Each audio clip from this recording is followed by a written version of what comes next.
Health is the default, and this is really important because you are enough.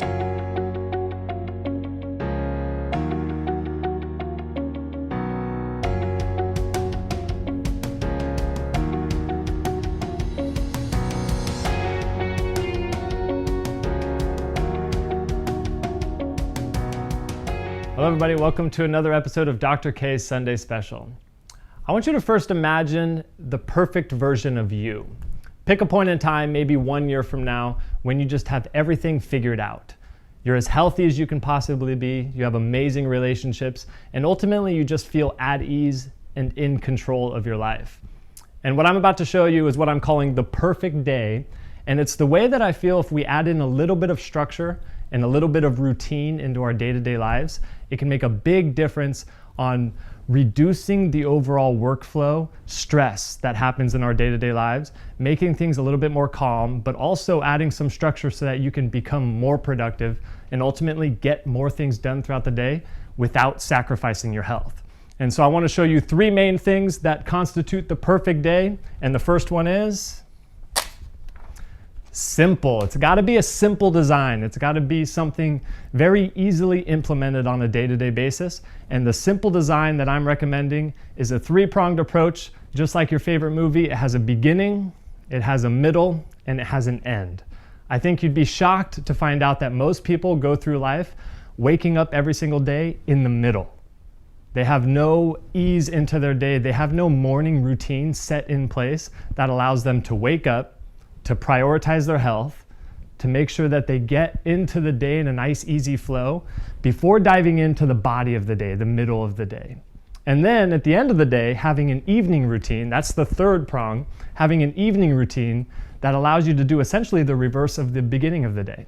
Allows you to quiet your system down, allows you to recap the day to see if you've met your goals or not, and to ultimately quiet your mind and quiet your body so that you can get a good night's sleep so that you feel well rested the next day to wake up and start the 3-pronged approach again of a morning, a day, and an evening routine. So having a very simple design, something as easy as a beginning, middle, and an end to your day can make a huge difference. This is part 1 of a 4-part series. I'm going to go in detail, in depth, and show you the beginning, the middle, and the end of something that I might recommend that you add some structure and routine to your day. So definitely stick with me, follow up on those videos. In the next couple weeks, I'll be showing those. So for those of you that are looking to change your life and to constitute change, you've got 1 week now to take it easy, get your mind right, mentally prepare, because next week I'll be starting with the morning routine and then going into more detail. So you have a little bit of time off. But keep it simple. It doesn't have to be overly complex. It has to be something that you can ease into every single day. So if you make it too complicated, it's not going to happen for you.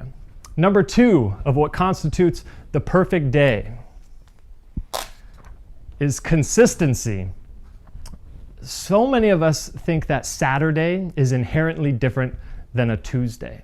And I think the most successful people in this world have consistency, where whether it is a Tuesday or a Wednesday or a work day when you have to go into your 9 to 5, or whether it's a Saturday or a Sunday, days where people typically sleep in and take it easy, the consistency, if you can apply the perfect day, something so that at the end of every single day, whether it was a work day or a weekend, or whether you had things to do or not, at the end of the day, you can look back on that day and say, this was meaningful. I accomplished what I wanted to do, and I had some structure and routine so that I feel like I didn't lose the day. Consistency is going to be important. The perfect day is something that you can apply to 98% of your days, where truly vacations are when you take the break from life. Saturday doesn't mean that you take a break from life just because it's Saturday. So consistency is important. And number 3, the perfect day is going to have flexibility. And I know this seems counterintuitive because I just talked about consistency on how the perfect day should be repeated nonstop every single day. And that's true, but you have to have the realistic flexibility where life throws things at you that are so unpredictable. So don't get too caught up in the perfect day design that you lose sense of normalcy, that you don't fly off the handle if you have a little bit of inconsistency thrown in. Have the flexibility to apply the perfect day to the majority of your days. And maybe if you have some structure on the majority of your days, on those days where things just go haywire like life tends to do, they won't be so traumatic. they'll be much easier to handle because you'll have the consistency of the days when you are on. And so the perfect day is unique to everybody. It's not the idea of being so rigid that this is exactly what you have to fit into your day to be perfect.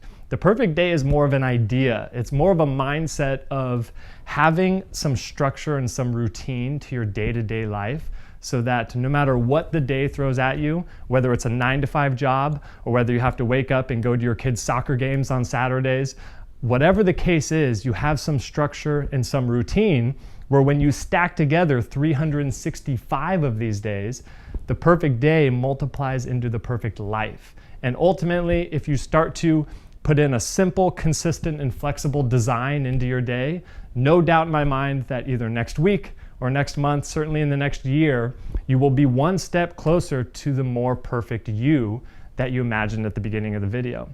And so stick with me over the next couple weeks. I'm going to break down that morning, middle, and evening routines that I think if you start to implement a little bit of structure in, you'll have amazing results and you'll be so much healthier and happier and a more vibrant you. So thanks for joining. Until next week, this has been another episode of Dr. K's Sunday Special.